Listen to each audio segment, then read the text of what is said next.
Sveiki visiem! Mani sauc Igors no Reģiona apvienības. Šodien parunāsim par Līvānu pilsētas arhitektūru. Mūsu priekšā ir izcils 80. gadu sociāla realisma arhitektūras paraugs. Ar to labās ziņas beidzās. Tur ir bērndārs, tur ir mūzikas skola, tur ir dzīvojamais rajons. Tas ir tikai laika jautājums, ka šeit var notikt traģēdija.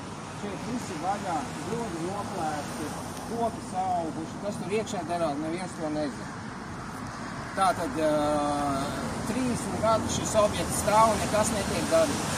Cik es saprotu, novada vadītājs Vaibots ir Vilnā Ķirs partijas biedrs. Es piedāvāju piezvanīt Ķirsim, Ķirs piezvanīs īpašumu departamentu direktoram un pēc 15 minūtēm e-pastā būs lēmuma projekts par šīs ēkas jautājumu atrisināšanu. Ja esošā doma to negrib darīt, mēs to izdarīsim 2. jaunā sasaukuma sēdē. Paldies! Nākamreiz par sportu!